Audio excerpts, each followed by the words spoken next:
Sorry, just came from dance practice. Hi, my name is Annabelle, and I am presenting on Filipino American history and identity. So, before we start, when's the farthest back you can remember learning about Filipino American history?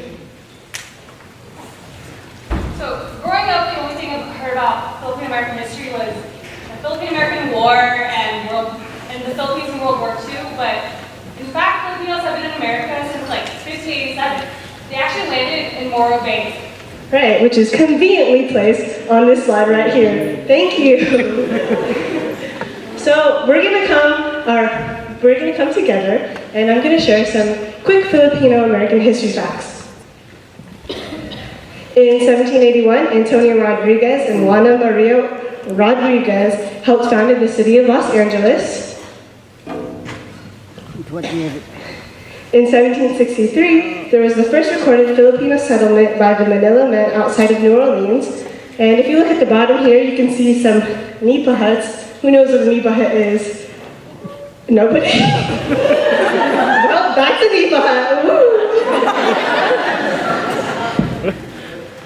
And even in Seattle, we have some really long-standing local histories. In Bainbridge Island, we have the earliest Filipino settlement with the community of Indipinos, which are Native American and Filipino folks. And we also have the oldest Filipino community center. So, despite our contributions to the United States, and despite how long we've been here, how come we really haven't heard about these histories before? How come we must prove that we belong here? With that, let's all turn and talk. What are some challenges you face as a Filipino, Filipino American, or if you're not Filipino, based on your identity? Go ahead, turn and talk. Even y'all back there, just because you sit in the back of the class doesn't mean you don't participate. Go ahead, chat.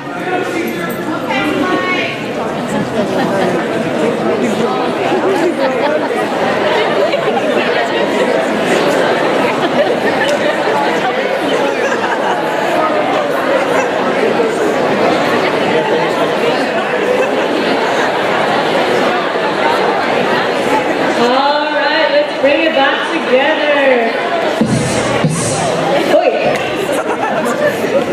Bring it back, bring it back. Would anyone like to share?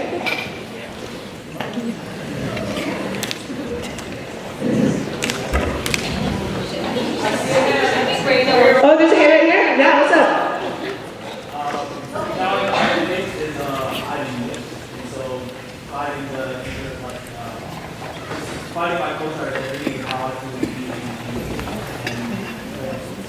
Right. So they said that the challenge that they face is that they're mixed and they have trouble finding an in-between. Yeah, let's give some snaps for that. Did you want to share your stuff? Sure.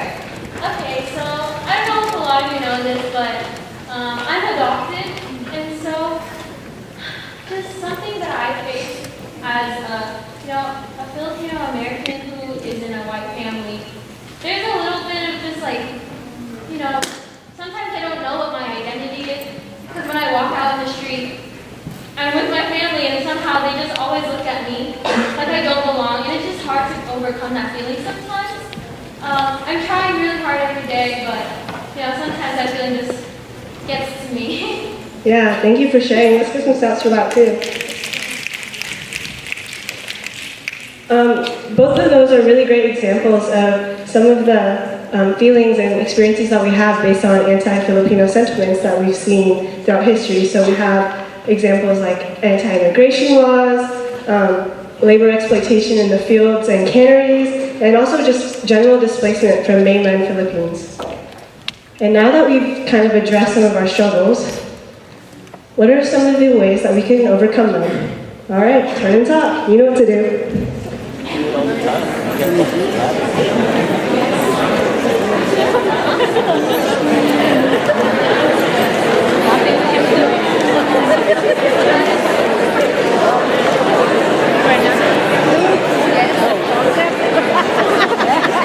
Whatever they say.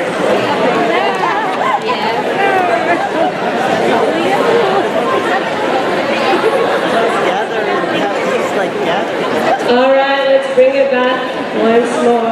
Bring it back, bring it back, bring it back. Hey, hey, bring it back. So, would anyone like to share any ideas they came up with? Oh, you see? Oh, I see her right there. Oh, yeah, Sigante. How will you do it? The Filipinos are the first Asian country that came to the United States in 1565. 1565. Can we get a... This is traffic. I don't believe it. And all the prides of the Filipinos, it's also included. It's a lot, like the salmon, making the cannery of the salmon. It is all the important pride of the Filipinos. And one thing told is the tuba from wine. The Philippines, they were taught the Mexicans how to make it. Filipinos, the early Filipinos. Right. Snaps. That's a lot of pride. Yeah, no, sure, yeah. No, thank you for sharing. I'm going to be honest with you. I'm a little sick, so my ears are a little plugged. No, but I get what you were saying about how we've been here for a long time, and we have a lot of accomplishments, and that's something that we can take pride in, just from overcoming all of that. And is that kind of a gist? Yes. Yeah? Okay, thank you so much. Right. Snaps for Romano. Snaps for Romano. And that's exactly what this presentation is about. How do we overcome our struggles? How do we look at our history? And how do we pull power from that to continue moving on? For me, one time in lecture, as Professor Rick Bonus said, if you want to change the negative connotations history and systems of oppression have given your identity, you must look at the origins of your identity to see what you are changing. Yes. We learn and contextualize from history to empower the present and bring hope and change for the future. With that being said, bro, we paid all this money, you dog can't even.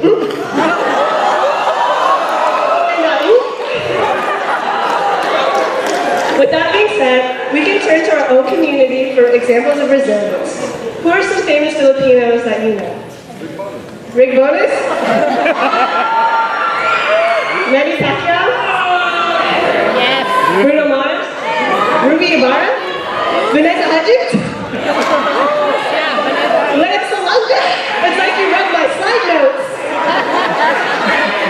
Huh?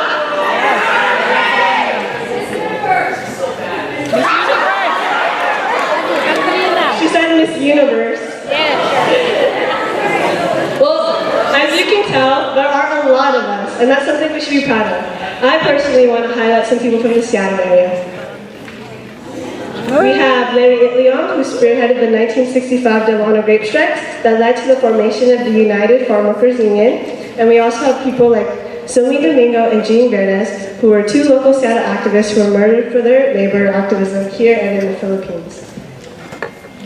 We have writers like Carlos Bulasan, who wrote America's in the Heart, which is the most read Filipino American author in the U.S. Are you kidding me? Dude, that's Peter Macho. He wrote 2 books called Cebu and Dark Blue City, and did you know he was the second most read in Seattle? Ooh. Can you get some snaps for that?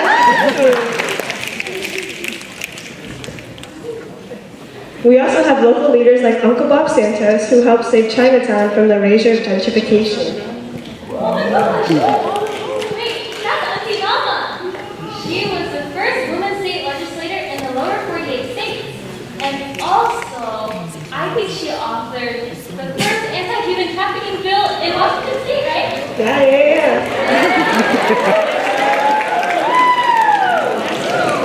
One time she invited me to eat Hawaiian style at the FCC, and next thing you know, I'm canvassing for a legislative candidate. Okay, me too though. She actually did that to me. I don't know if you heard what she said. Auntie Velma like invited me to eat with her, Kamayan style, and then all of a sudden I was like helping her canvas for somebody. Is Auntie Velma in the house right now? No? Oh. Let's give her some snacks for her work. Let's go. So one of the reasons that we're even able to see these Filipino Americans and know about their histories are because of people like Uncle Fred and Auntie Dorothy Cordova. They helped preserve Filipino American history and accomplishments through the Filipino American National Historical Society, and they've been integral in creating educational tools, books, conferences, workshops, and the award-winning FYA drill team. Siga Siga! FYA! I'm part of it. I don't know if you got the joke.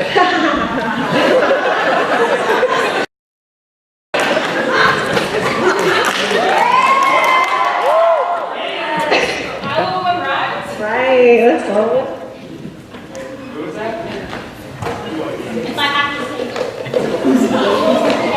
This is Review Bond, and in my opinion, she's one of the most dopest rappers in America, but that's just my opinion, don't quote me.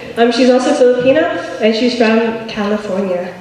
So, the Bay Area, right, thank you. So, the theme here is, there's not one way to be or look Filipino.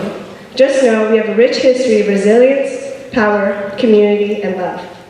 To share our experiences and to keep doing what we do, whatever that looks like, is to define what it means to be Filipino American.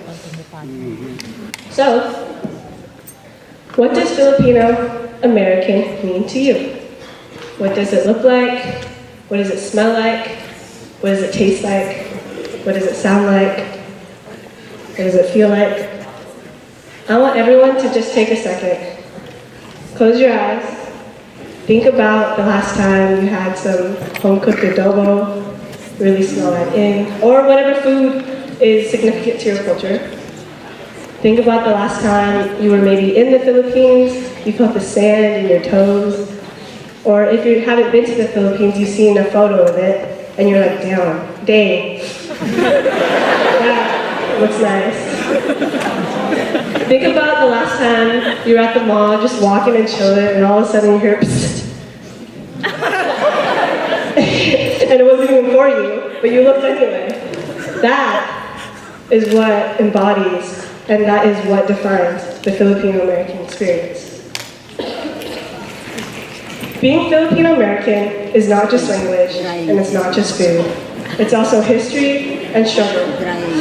It's embodying our experiences and taking pride in our people. It's advocating for ourselves, each other, and anything that means anything to us.